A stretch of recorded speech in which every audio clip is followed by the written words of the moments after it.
It's a competition clinching shot. Oh, how about that? The LET Golf Podcast, the official podcast of the Ladies European Tour. Hello and welcome to another episode of the LET Golf Podcast, the exclusive podcast of the Ladies European Tour, where each week we go behind the scenes to chat to the stars of the show. I'm George Cooper, and giving me a ton of FOMO once again this week is Nicola Kenton. Nicola, where are you and what's going on? This week, I'm in Singapore, George. As you say, giving you all the FOMO. In another warm location on tour. I hopped across from South Africa, across to Singapore, and ready for another week, the last week of this spring part of the season. Yeah, so you're out in Singapore, where we'll be having our first Aramco Team Series event of the season, which we'll get to in just a moment. But before that, we got to talk about last week, Nicola, and the Investec South African Women's Open. We had quite the major masterclass in the end, didn't we? Exactly, George. The hot favourite was Ashley Buhai coming in, obviously the 2022 AIG Women's Open champion and last week's guest. So if you've not already listened to last week's podcast, give it a listen. But yeah, she came in with all the pressure on her, and she certainly delivered in front of a home crowd and with everyone wanting her to win. People were saying it's the most people they've seen on the golf course in South Africa watching, spectator-wise, to see her win on Saturday afternoon. And we got away with the weather last week. It's a slightly rough start to the week with some rain and some wind, but thankfully the weekend was beautiful. And yeah, saw some really good golf as well. As you say, Ashley absolutely putting on her masterclass and showing just what she's made of and the confidence that she's had since that major win last year. Yeah, definitely. So it's tournament record in the end, wasn't it? 22 under par, winning by 4 shots. But it looked like a really good week, and we had Chiara Neuer a week before her 17th birthday, absolutely flying on day one. Yeah, as you say, Chiara turns 17 this week. So yeah, she led with a round of 10 under par after the first day, which is her lowest ever tournament record. And yeah, just came out of the traps absolutely flying and did really well throughout the week to hold on. Obviously, she finished in third place. She was saying to me afterwards that she finished just outside of the top 10, both in Morocco and Saudi earlier in the season. She was glad to break that duck, finally get into the top 10, and she's ready for this week ahead as well. Yeah, 100%. You got to feel like a win is on the cards for Chiara coming up. And another player who's got to feel like a win is on the card is Anna Pellez-Trevino. I mean, that's back-to-back second-place finishes now, and she soars up the race to Costa del Sol in the process, doesn't she? Exactly. As you say, Anna is coming into really fine form. Runner-up finish in Joburg and then runner-up finish last week in Cape Town. She's second now on the race to Costa del Sol. If she wins this week, she would go above Aditi. And we were saying that someone would have to have some really consistent results over these 3 weeks for that to happen. So, you never know. she might end up overtaking her. But yeah, honestly, she's been working a lot on all aspects of her game, mentally and physically, and making sure that she's in tune with everything that she's doing, and it seems to be paying off. Yeah, her short game seems really impressive at the minute. That was sort of one of my takeaways watching it back here, just getting up and down from pretty much everywhere. So yeah, really good to see. And I mean, what did you make of South Africa in general? It looked like a pretty fun week out in Cape Town. Yeah, it was a great week out in Cape Town. As you said, good weather. It was good back-to-back weeks, actually. Joburg, we had excellent weather all week, and that course is a tough challenge because of the rough. And then Cape Town's a different type of challenge, normally a little bit windier because of where it is, based obviously close to the sea. You've got the mountains, you've got different aspects of it. But it produced a different challenge to last year, where obviously it was very wet and windy. But it was still very good to see. And as you say, lots of short game on offer for a lot of the players at the top there. As you said, making pars up and down from everywhere, bunker shots, chip-ins. We had 2 holes in one last week. Everything was going on. It was all going on, yeah. And Ashley Buhai, that's her 4th win now, isn't it, on the South Africa Women's Open? Yeah. And her 5th LET win as well. So, I mean, she's been we had her last week on the podcast, and she was saying, oh, I don't want the AIG Women's Open to be sort of, my only win and what people know me for. And then since then, she's just been absolutely flying. Like, one out in Australia, one in South Africa, been performing really well on the LPGA. So, yeah, I think that second major could well be on the cards. Who knows? But yeah, really fun week. Really fun week. Great stuff. And now we jump to Singapore, which probably my favourite place in the world to go. So I'm very jealous that you're out there. And as mentioned, we have our first Aramco Team Series event of the season. So Nicola, for those sort of unfamiliar with ATS and the event, what should we be expecting, and what's the format this week? So yeah, obviously these Aramco Team Series events are slightly different than your regular stroke play events. There are two competitions going side by side. So essentially we have the team element and we have the individual element. The individual element is just 54 hole stroke play. So as it would normally be, each professional completes their round and there's a cut to the top 16 ties after day 2. And it's just professionals competing on the Saturday. However, the team element also takes place over the first 2 days, where the team contains 3 professionals and 1 amateur, and it's basically best 2 scores count towards the team score. And those teams are decided upon, the team captains are picked on the world rankings. So the top 26 captains based on the world rankings last week, and they get to pick one player in the draft, which happens pre-tournament. So that first player, the captains pick in reverse order. So the 26th ranked captain will pick first, and Lydia Ko, who is world number 1 and first ranked captain, will pick last. And then a third player professional gets assigned randomly to each team, and then an amateur also gets assigned randomly to each team. So yeah, the team competition ends on Friday evening, but then all eyes are on the individual come Saturday. Nice. That's a cool format. It's sort of like being back at school, isn't it? the picking. You mentioned Lydia Ko there. She's obviously leading the field this week as the world number 1. But it is a strong field. Who else will be teeing up? As you say, yeah, Lydia Ko, world number 1, and off the back of her Asley win, obviously on the LET a few weeks ago, we've also got Danielle Kang in town, as well as obviously, as we've mentioned, some of the top LET players, including 2022 Race Costa Del Sol champion Lynn Grant, also guest of the podcast. You mentioned Anna Chiara from last week. They're both in the field, as are Maggie Simmermacher and Kaylee Telfer, a South African from last week who finished in the top 10. She got herself a spot this week. So there's definitely a lot of players to contend with, but also a lot of former champions in this format. Of those players who've won the individual title before, I think we've got 5 or 6 champions from over the past 2 years in this format. So we'll see what they can do. Yeah, and I guess that brings us nicely onto our next guest, doesn't it? Who, well, she knows all too well about winning an ATS event. So, Nicola, who did we chat to this week on the pod? We were delighted to chat to Manon De Roey of Belgium, who, as you say, won the individual title at the Aramco Team Series Bangkok this time last year. That was her maiden title on the LET. She'd been so close a few times before, but Bangkok she ended up winning by 3 strokes in that hot and humid conditions over there. And yeah, basically secured a maiden LET win, and we spoke to her all about that and a few other things, including, you know, field hockey. She loves hockey. She loves the Olympics. Life on the LPGA. She'll be starting that soon. So yeah, just a good old round chat with Manon. That's great. So this is Manon De Roey on the LET podcast. Manon, welcome to the LET Golf Podcast. Thanks for joining us today. You're welcome. Thank you for having me. It's been a few weeks since you played on the LET, so we just thought we'd start off with Asley back in February and just talk about your feelings of obviously that final day and the 63 that you had. What was it like? Obviously, you told me at the time that you were shaking on 18 with your eagle part, but what was that whole week like for you?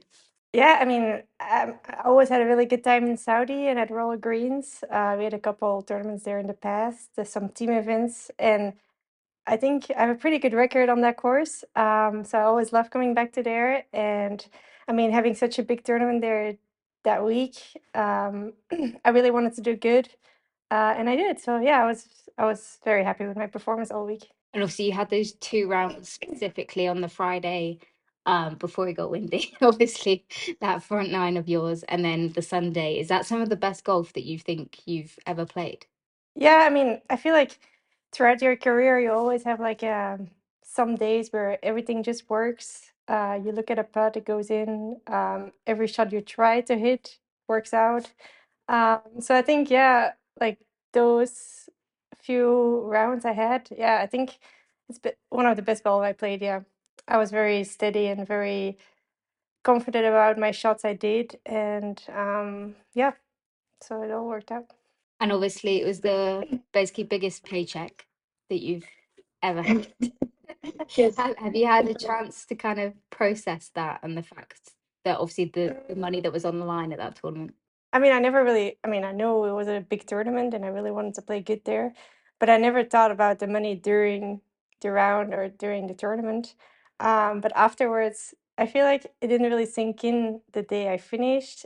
Only when I got home the next day, I kind of realized that it's a big deal. And like I did a pretty good job between such a good player is like top in the world. And then it kind of like sunk in a little bit. Yeah, it was certainly a great week for sure. I know we enjoyed being there as well. So on today's episode, and one thing we like to do is we sort of like to have our guests take us through their golfing journey. So if you don't mind, we're going to sort of go back to the beginning, Manon, and you growing up in Belgium. Sort of how did you get into golf? What are sort of your earliest memories of playing golf? Yeah, I actually only started playing golf when I was 12. Because I said in the past probably a few times already that I used to play field hockey for a long time, for 13 years. And I think that definitely helped me with the golf when I first started. My first shot was 100 meters straight. So I thought I should try this out. And yeah, so it went actually really fast in the beginning. And my dad and my brother, they were first to start golf. And so I went along and yeah, I picked it up pretty fast. And they were quite good field hockey players themselves, weren't they? Yeah, my brother was a very good hockey player as well. He was in the first team, in the national team. My dad, I mean, my whole family is actually really a sporty family. Like my dad used to play volleyball and tennis on high level and skiing. We did skiing quite a few times in winter breaks. So we're all pretty sporty people, I think. Yeah, no, that's great. So obviously being in Belgium though, what was sort of the golf scene like as a junior there? I was in a club where it was like an open golf kind of thing, so everyone could just come and hit some balls there. When I started, there were a lot of kids from the same age that started at the same time, so that was really nice. So I never really had a problem with getting into golf or like going to practice because there was always friends of mine that they were already there and they were also practicing all the time. So that was really nice because I feel like now in Belgium the younger generation, they have more other interests at the moment, like instead of coming to the golf course, because their friends do other sports or they're interested in other things. So for me, that was not the case. So I really got into golf really fast and I really enjoyed it. So it wasn't like, oh, I have to go to the lessons now or something. So I really looked forward to that all the time. So yeah. Yeah, that's great. And obviously, so you started at 12. Like, when did it sort of, when did you realize that, okay, I could really make a career out of this? Like, I could be a professional golfer. And did you want to always be a professional golfer as well, I guess? I actually never thought of becoming a professional golfer, to be honest. Um, so I combined golf and hockey for a long time, until I was 18. And then I went to the States because I got a scholarship there for golf. So I stopped hockey, unfortunately. But and then in college, I kind of like I won 2 college tournaments, and I realized maybe I should give this a try. Because if I wouldn't try it, I might regret it later. So yeah, that's kind of how it went, and we're still here, so it's going well. And you just mentioned the fact that obviously you moved to New Mexico to go to college. What was that decision like? As you said, you got a scholarship, but what was the process of getting that scholarship and making the move to the States? Yeah, so some friends of mine that are a bit older, they already did the step before me, kind of. And so they talked about it, how great it was, and you could still practice a lot and get a degree at the same time. So I thought that was pretty cool. And so before that, I still played a lot of tournaments in Europe, and some of the coaches from the States, they come over to Europe sometimes to scout for players. And that's where I kind of met my coach, and we got in touch, and I did a visit. I also visited 2 other universities, Colorado and Georgia State. I visited them all, and then I kind of looked at pictures where I looked the happiest, and then I made my decision of going to New Mexico. And what was it about New Mexico that you loved? I mean, it's totally different from Belgium, of course. It's desert. But I just really had a good connection with the coach and with the players that were there at the moment. But also the facilities, the practice facilities, just the whole program was really, really nice. And I just had a really comfortable feeling there. So I think that's important. Yeah, for sure. And in terms of, obviously, you mentioned the fact that you won twice at college. What was it like being on the college team? I enjoy it really much. I mean, it's great playing in a team. Like if you have other players that are in the same position, because we had a very international team there as well. So we were all kind of far away from home, in the same position. So we kind of like supported each other and just be able to have success in golf and in studies. It was just really nice. And I would tell everyone, like younger girls from Belgium as well or other countries, that's a great experience. You should definitely, if you get the chance, you should definitely do it. And how much do you think it prepared you for professional life as a golfer? Um, I think it definitely helped me. I think if I would have stayed in Belgium, the structure is not the same as in the States. I mean, everything is done for you, everything is organized for you in the States. You get to play with the best amateurs in the world from all different countries and from the States as well. So I think it's a great way to see where you stand with your level, and it prepares you the best for if you want to become a professional to play professional golf, I think. And obviously, you then made the move back to the LET to go to Q school. Yeah, my first Q school, it's a long time already. It's 8 years, I think. Yeah. Um, very stressful. Q school is very stressful. But I think I had half a status my first time I played Q school. So I couldn't get into a lot of tournaments. So I kind of played a bit on axes as well. And then, yeah, so I didn't keep my car. So I had to go back to Q school. And I didn't make it at all. I didn't even make the first week, I think. So I went totally on LET axis. So I wanted to finish top 5 there, and I did. That's how I got my full status on LET, and I kept it since then. So that was very, very hard the first few years on tour. I didn't think I was gonna keep go. I mean, to keep going, but I feel like every beginning is tough. Like my first year in college was also very tough.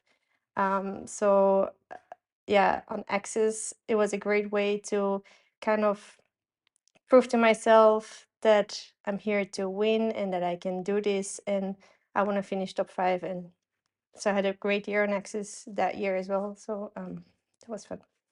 And I guess that was sort of a huge confidence boost for you, right? I mean, dropping down and winning 3 tournaments. Like, how much did you actually learn from that process?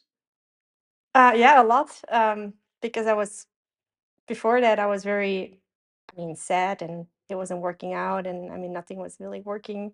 I was like, what should I do? And but it definitely gave me a confidence boost, and I learned so much for myself and as a golfer as well.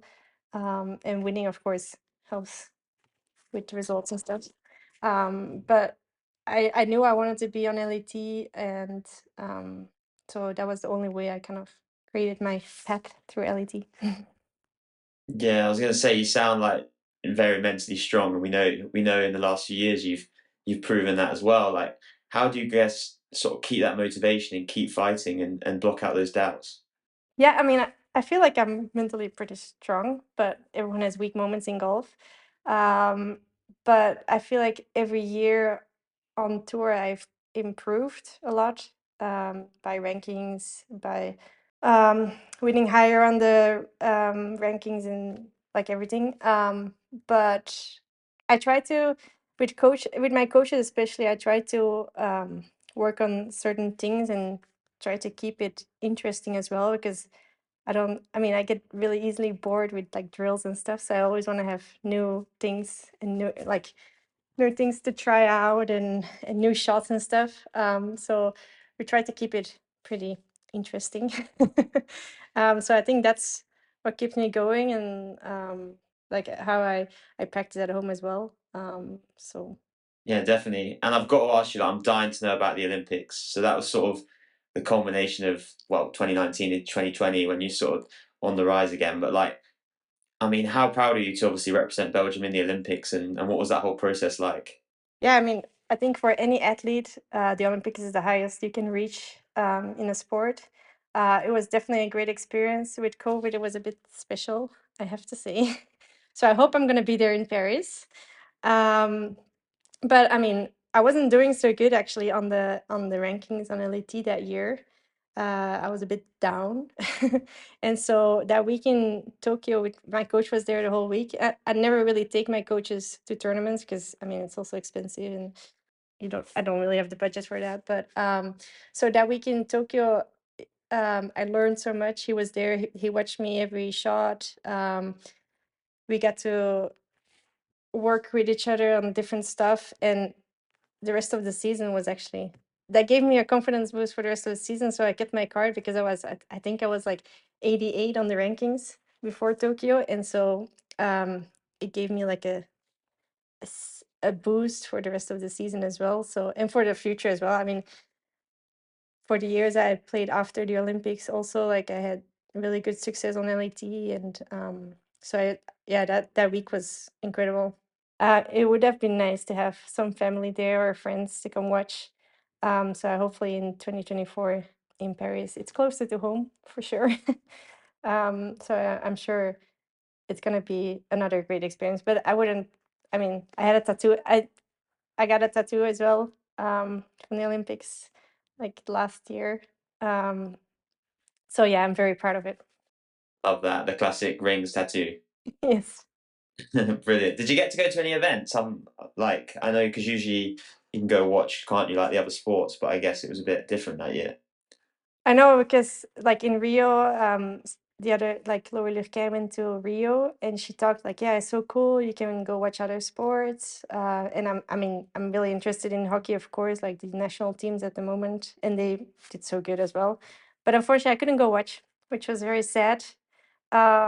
It would have been cool to watch other sports and other athletes. I did go because we didn't stay at the Olympic Village, so I did go to the Olympic Village and went to the gym there. Um, got to eat in the cafeteria, walked around. So it was really cool to see all those athletes in real. And but I hope it's gonna be a bit different in Paris. It's gonna be all pretty closer together as well, I heard. So that's gonna be cool. Yeah. As you said, like after the Olympics, obviously you had an upturn in form, and then through last season, that continued full pelt as you finished fourth in the race to Costa del Sol. What do you think changed? Was there anything specific that clicked for you? From that week in Tokyo, it really changed. A lot changed, I feel like.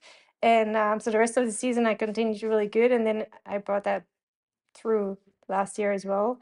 I think I just realized more who I am as a player and like what I want to achieve um, as a player. And so I think I got a bit more mature on that part as well. And I think that comes with better results and confidence in tournaments. But I feel like I'm very comfortable on LET tournaments at the moment. So that's good, I think. Because I feel like if I go to LPGA now, it's gonna feel very different. So yeah. That makes sense. And we'll go back to one of your highlights of last year, Bangkok. Talk us through getting over the line and getting in the winner's circle on the LET for the first time. Yes, finally. I waited so long for that moment. I came so close so many times. Um, but from those moments when I didn't win, I feel like I also learned a lot and I took that with me for the future. Um, so yeah, that moment in Bangkok was, I mean, the last round. I sometimes watch back on the YouTube video to see how I like move and how I do things. And then sometimes when it's not going well throughout the season, I kind of look at that back and see like what I did there. And then I try to do that again. But yeah, I mean, that moment in Bangkok it was so good. And I waited so long for that. Um, so yeah, I'm very happy. I won in Bangkok, and it definitely changed a little bit in my life as well afterwards. Some doors opened, which was nice. Um, And in Belgium, I'm a little bit more known now because it's always about the guys, Thomas Peters and Thomas de Roey and Nicolas Colsaert. Of course, they can have it too, but they should realize there's also a woman in Belgium that is doing good in Europe and all over the world, actually. So that was very important. And how great was it to have some of your friends who obviously you've had on tour for so long be there and celebrate with you on the green? Yeah, I think that's actually the most enjoyable moment of that part, I think, when people come to you to congratulate you. And I feel like over the years, I created so many friendships. I'm definitely going to miss them when I go to LPGA and I'm going to be less on LIT. But I feel like they're still going to support me wherever I go and they're going to be there when I come back. So, and I stay in touch with them, so it's all good. But it's really nice to have a group of friends on tour in good and bad times because it's not always I mean, it's not always going well. And if you have some friends that you can come back to, and yeah, it's really nice. And I know obviously you had a couple of tournaments back to back, so you didn't get to celebrate straight away. But when you did get to celebrate, what did you do? Uh, yeah, what did I do? So I came back from Bangkok and then I actually left right away for Jabra and then Belgium.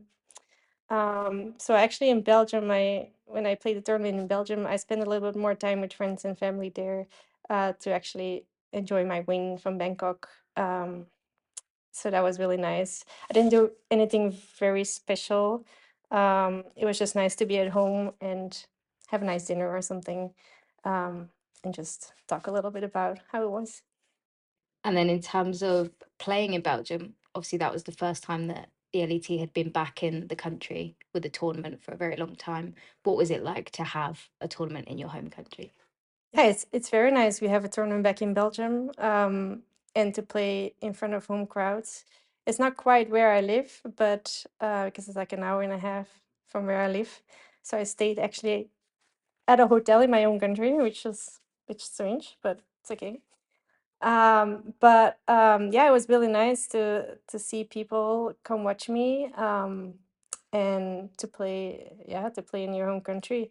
And I think it's been 20 years or something. So yeah, I mean, I'm very happy to play in my own country and see some people and some younger girls to come watch me and maybe have the same dreams as me. So yeah. And you've already mentioned it a couple of times. Obviously, you managed to secure LPGA status at the end of last year. What was your decision making in terms of obviously finishing top 10 on the LET means that you get into Q Series automatically? Was it something you had to think about, or was it always part of the plan? What was your process? I mean, the last few years, people have been telling me, like, are you gonna try to play in the States? And like, well, I don't know. I mean, it's a big step. Like, I like playing on the LAT. I mean, I did go to college, so I kind of know a little bit about the States, but I feel like it's different if you're there as a student and if you're actually there as your job. So I never really was very confident about it. But then when I won in Bangkok, I kind of had that exemption for the next 2 years. And then finishing in the top 10 on the LET, I feel like I had to go to Q Series to try it and give it a shot. And I mean, I went to Q Series without any expectations. So I just wanted to go out there. And the only thing I can do is get more status on another tour. So I played very relaxed, I should have said. I think other people were not so relaxed that those 2 weeks, but and I did really good, and I'm very very happy I can start on LPGA for a few events at least, and get a taste of what it is playing on the LPGA. So I'm very excited to go over there and see what I can do, and I think I will try to keep my card on LPGA as well this year, which is one of my goals because of the exemption I have on LET. I can always come back. So yeah, I'm excited to start a new adventure. It's gonna be different. I feel like a rookie again, but it will be fine, I think. And you just mentioned your goals. How have your goals changed now that obviously you're going to be playing a bit on both tours? How do you assess a season when you start knowing, okay, I can play in these events on this tour and I can play in these events on this tour? Yeah, it was really hard to set goals this year for myself, I think, because if you play on two tours, it's kind of hard to set like ranking goals and all that stuff. So that one goal, I want to keep my card on LPGA because I feel like if I can play on LPGA for a few years, that's gonna, I mean, definitely help. Um, and then the other goals I kind of have is the Solheim Cup this year, but I feel like it's not really a goal I had, but it would just be so cool to play in the Solheim Cup. I always love playing in team events. So if it comes, it comes. But I feel like I'm just gonna try to play good every week, and if I play good every week, then I might have a chance. I don't know. So that's one of the goals. And my other goal this year, it's a bit different. It's not really like a ranking or a top finish I want to have, but I want to be more not burned out by the summer for the big tournaments, because I feel like I've always played so many tournaments before the summer, and I feel like I'm a bit burned out then. And so this year I really want to stand there at the big events and perform well. So that's one of my goals this year, that I want to have play better in the bigger events and kind of work my way up to like any big event kind of thing. Yeah. So Does the fact that obviously because of where you finished in the rankings last year, you should get into those big events, obviously you don't have to worry about it. Does that help your mindset with that as well, knowing that they're already in your calendar basically for 2023? yeah, it definitely helps that like by the performance from last year, I can get into those events. But I feel like the last 2 years I played those events and I wasn't on my A game, and I was a bit, I mean, I was happy to be there, but then on the other side, it was so frustrating because I wasn't playing good. And so I feel like because I can already tick those boxes off for this year, that I can play those events, I really want to shine at those events this year and be ready for whatever happens. I guess a lot of that is to do with sort of what you get up to off the course, right? Sort of relaxing and hobbies. I mean, talk to me about the man on off the course. What do you like to do now to relax and sort of get ready for those events? I feel like golf is, I mean, when you're a golfer, I feel like all your life involves golf kind of thing. But when I'm at home and like during Christmas and the off weeks I'm at home in the week, I kind of want to spend as much time with family and friends that I'm home, because I don't see them that often. I'm always on the road. So those moments are very, very important for me. And we do all sorts of stuff, like we go biking or walking in the woods, or with my mom I go shopping a few times maybe when I'm home. um, so those are the things I kind of do, but I just want to enjoy my time at home. I mean, I just bought a house last year, so I'm kind of doing a lot of stuff in that as well at the moment. um, but yeah, I mean, I just try to enjoy my time at home with friends and family, and recharge my batteries for the rest of the year or for the upcoming year. So Yeah, I love it. Have you got any big plans for the new house then? um, when we just moved in, I bought a lot of stuff already. I feel like furniture, and I don't know, it's expensive. But I mean, there are a few things we can change, but it's not that it has to change like right away. It's like future plans. But yeah, I mean, it's nice to change things around and yeah, look for new decoration and new stuff in the house. That's the end of the interview portion, Manon. Now you've got a quiz. A quiz. Uh-oh. A quiz. Okay. So we're going to test you on your own career. My own career. Okay, that cannot be too hard, Yes. I guess. So hopefully you should remember some of these, but we'll see. So first off, who did you beat in a playoff to win your first Let Us event? Um, I think Lydia Hall. Correct. Yes. See, 1 for 1. You're all good. Okay, so what hole did you make an albatross on in 2020? It was the 8 in Czech Republic. Oh, no, the 7th. Yeah. Yeah, I thought there was a part 3 in between. the one before. Yeah. I thought I'd got it wrong then. I'd written the questions, and then when you said 8th, I was like, sure it was the 7th. No, the 7th. Yep. Who was the first Belgian player to win on the LET? On the LET. Florence Descamps. Yes. Yeah, the 1988 Danish Ladies Open. Yeah, they announced that at the Bangkok when I walked on the green, I think. Talking of Bangkok, how many shots did you win by? 4. 3. 3. That's bad. That's fine. You won. You don't need to know how many you won by.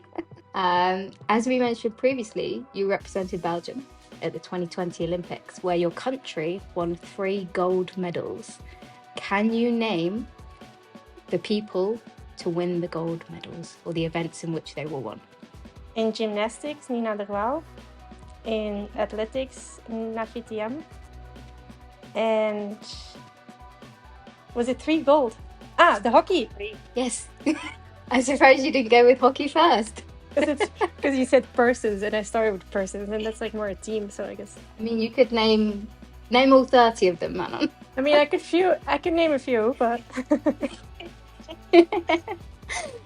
And then the final question. So when you won the individual title at the Aramco Team Series Bangkok in 2022, who won the team title? with Whitney, Krista Bakker, Yes. and Yes. this Thai girl, no? Yes. I don't know her name. Team Hillier. So yeah, Whitney Hillier, Krista Bakker, and Chonlada Chenan, along with their amateur. Correct. There we go. See? That wasn't too difficult, was it? I feel like, because I listened to the other podcasts, and they had a lot harder questions, I think. George has tried to tone down the questions slightly. A little bit, yeah. I got told yesterday, in the last one, that they were too difficult, so I was trying to. But you were good. I think. What was that? 5 out of 6. But I think it's because there are not so many Belgians. Mm. There are not so many Belgians on tour, you know? Well, thank you, Manon, for joining us on the LET Golf Podcast, and good luck for the rest of 2023. Thank you. You're very welcome. Well, there we go. Manon De Roey with a really honest and open chat there about her career so far and goals for the upcoming season. It was a really fun chat. The Manon heads to Singapore next, where she'll be defending her ATS title against a host of stars, including none other than world number 1 Lydia Ko. So that's surely going to be a cracker. As always, we'll be there to bring you all the action from Laguna Golf Club, so do keep an eye on our socials and give us a follow at LET Golf to see all our exclusive content and interviews from the tournament. Until then, we hope you enjoyed this episode of the LET Golf Podcast. If you did, please leave us a review on Spotify, Apple, or whichever platform you stream it from. And we'll see you next week, where we'll have a slightly different guest stopping by to join the pod. You don't want to miss it. Thanks for joining, guys, and we'll see you next week.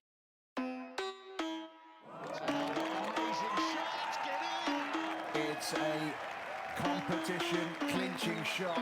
Whoa! How about that? The LET Golf Podcast, the official podcast